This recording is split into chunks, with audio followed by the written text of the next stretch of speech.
He never raised a weapon. He never led an army. But to the apartheid government, he was the most dangerous man in South Africa. His crime? Speaking the truth. Loudly, clearly, and without apology. So dangerous was his voice that they wrote a law just for him, a law that allowed them to lock him away. Not for something he did, but for who he was. This is not just the story of a man who fought for freedom. It is the story of how silence was used as a weapon, and how one man's silence roared louder than 1,000 guns. This is the story of Robert Mangaliso Sobukwe. Robert Sobukwe was born on December 5, 1924, in the rural village of Graaff-Reinet in the Cape Province of South Africa, a place where poverty wasn't just common, it was expected. But Robert was different. From a young age, he showed signs of brilliance, and with encouragement from his teachers and mother, he pursued education like a mission. He went on to study at the prestigious Fort Hare University, a school that produced leaders like Nelson Mandela, Oliver Tambo, and Seretse Khama. Yet even among great minds, Sobukwe stood out. He believed in a vision many feared to speak aloud, that Africa must belong to Africans, that liberation could not come by negotiating with oppressors, but by awakening the identity of the oppressed. In 1959, frustrated with the multiracial approach of the ANC, Sobukwe led a group to break away and formed the Pan-Africanist Congress, PAC. Their slogan, Izwi Lethu, the land is ours. To the apartheid government, this was not a cry of pride. It was a threat, and it would not take long before the full weight of their fear would fall on Sobukwe. March 21, 1960. A day that would change South African history forever. Sobukwe and the PAC called on black South Africans to leave their passbooks at home and willingly present themselves at police stations across the country in peaceful protest. The goal? To clog the system, to confront the injustice of past laws head-on, non-violently. Sobukwe led by example. That morning, he dressed carefully, kissed his wife Veronica goodbye, and walked to the police station in Orlando with his pass left purposefully behind. He was arrested, but that was the plan. But in Sharpeville, the peaceful protest turned into a bloodbath. Police opened fire on the crowd. 69 people dead, over 180 injured, most shot in the back as they fled. The world was horrified.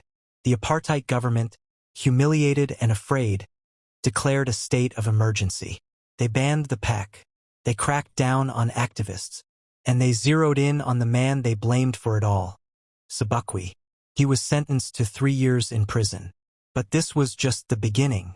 When Sobukwe's sentence ended in 1963, he didn't walk free.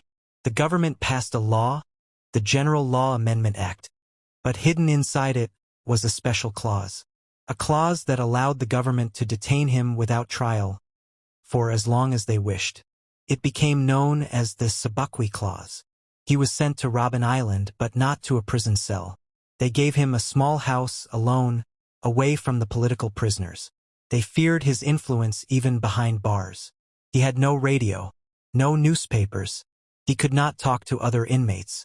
Even guards were forbidden from engaging with him. For 6 long years, he lived in that silence. He read law, he wrote, he thought, but most of all he endured. They thought they were breaking him, but they were making a martyr. In 1969, they finally let him off the island, but not out of their grip.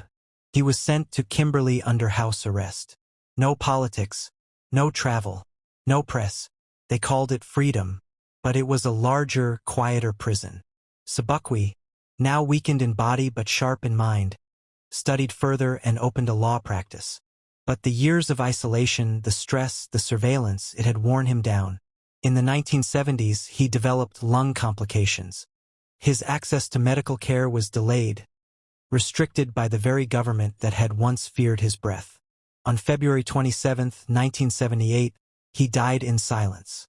There was no national mourning, no public tribute. His name, like his story, had been buried. But not forever.